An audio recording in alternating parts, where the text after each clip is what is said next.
Hello there. This is going to be one of my longer videos. I haven't really edited it out as much as usual because I thought I'd do a bit of a voiceover and a bit of a rant. So you can see here that I've got my lemon drizzle recipe out, my famous and well used lemon drizzle cake, and we're going to be making a lemon drizzle cake from leftovers. They've got my scales, my lemon squeezers. Now you see those lemons, they've about had it. They were stuff that we had, but the margarine and fat and the eggs that I'm using were left behind by a guest at the campsite. So when I was cleaning out the glamping pod, I came across the 6 eggs and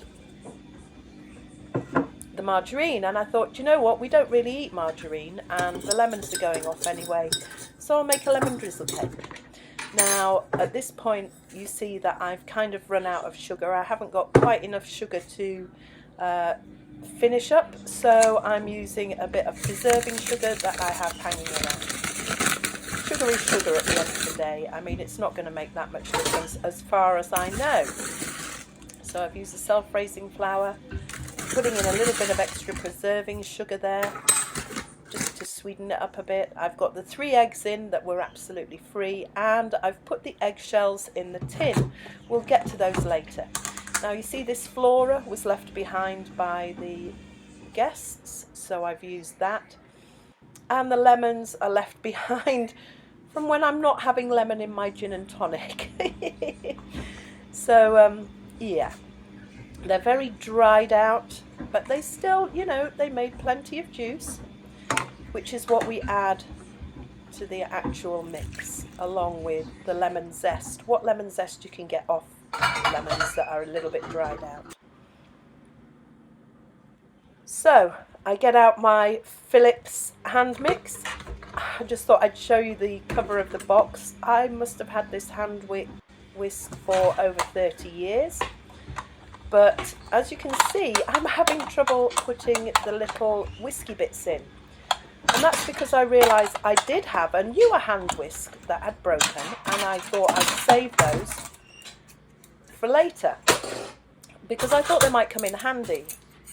But those are the ones that I should be using with this hand whisk. And so now that I've finally discovered and located the ones that go with the hand whisk, I'm going to get rid of the ones that don't go with the hand whisk because that would be silly to keep them. Although I'd like to, because I hate to throw anything away. Anyway, now I'm going to get to the fun bit. This is such an easy recipe, as you can see. You just get all the ingredients, chuck them all in a bowl, and you whisk them up. And I think this is why one of the reasons that you use this soft margarine is because you can't really make this cake with butter.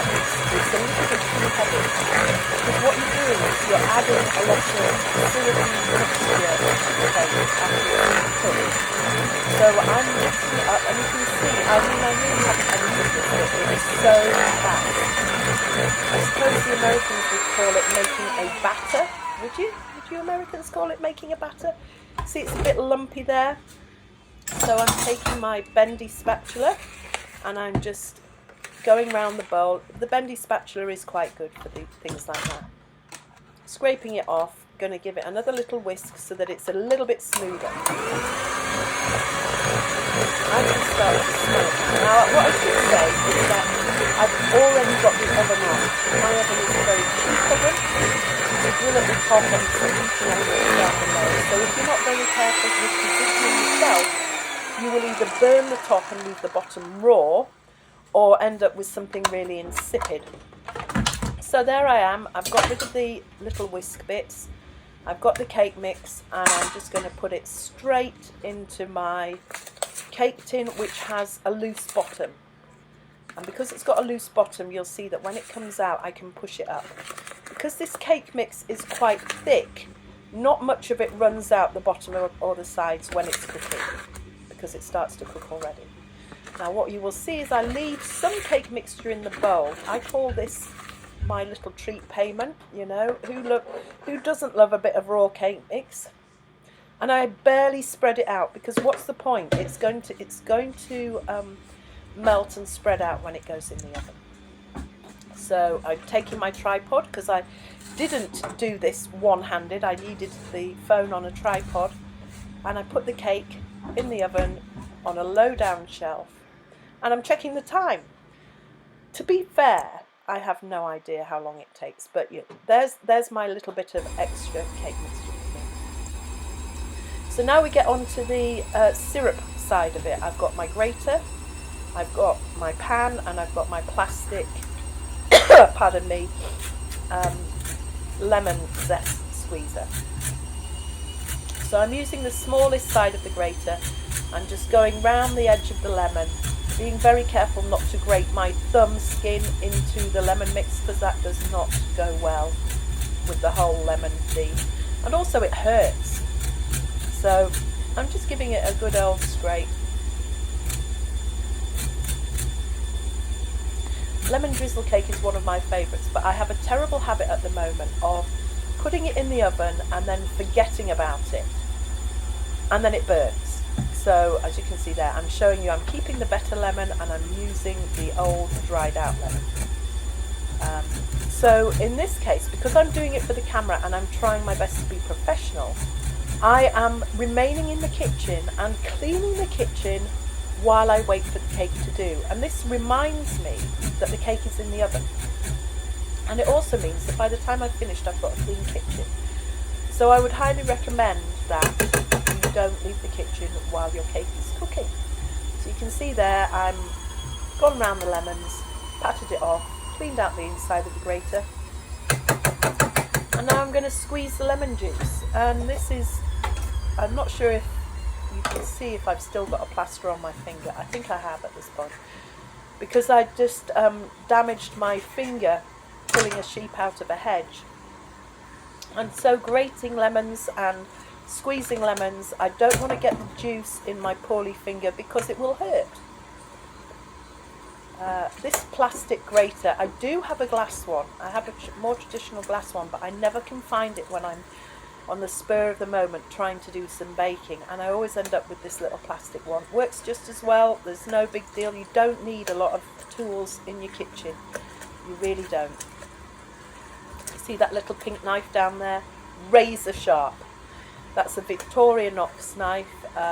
We've had it a few months now, so the edge is slightly going off it, but they last for ages. I have a black one that has got to be about 12 years old, and the only reason we bought the pink one is because although it still works, it's not as razor sharp.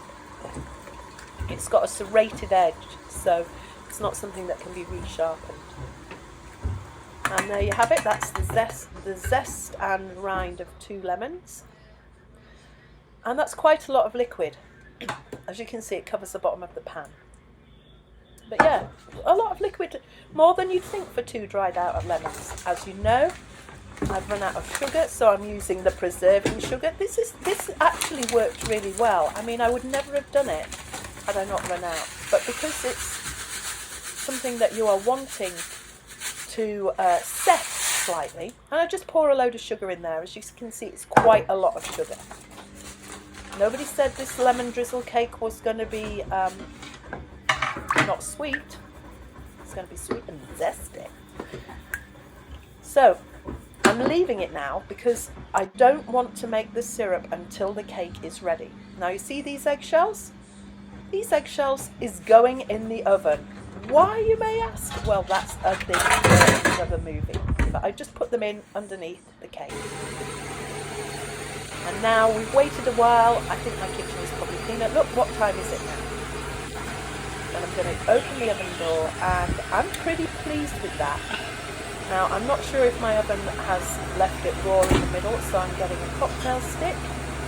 I'm sticking it into the centre of the cake, and I'm pulling it out, and it should not be sticky. And it ain't sticky. It's got a few crumbs on it, but it's not sticky. So, and then I poke it, and it's springy to the touch, not soft. So I'm pretty sure that's done. So now what I want to do is heat up the syrup while the cake is semi-cooling. You'll notice that with the lemon drizzle cake, don't take it out of the tin.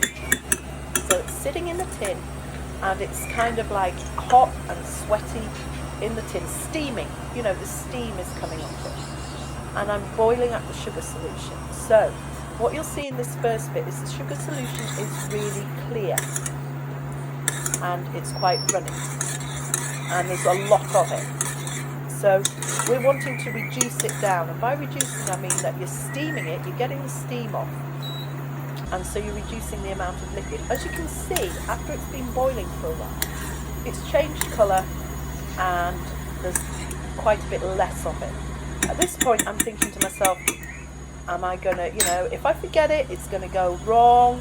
Nah, I've taken the leap of faith. You can see how much fluid is going onto this cake. I'm pouring it into that crack so that it gets right into the centre of the cake. I'm drizzling it around, and what I'm trying to do is not pour it so fast that the lemon zest all gets run to the sides. But as you can see, there is a lot of fluid going onto this cake. I'm going really carefully and slowly. You know, I'm quite enjoying this bit. The cake is hot, the syrup is hot, and you're almost drowning the cake. I mean, I think I'll do a close-up where you see that the fluid and the liquid and the syrup is all the way around the edge, and the cake is swimming in the syrup.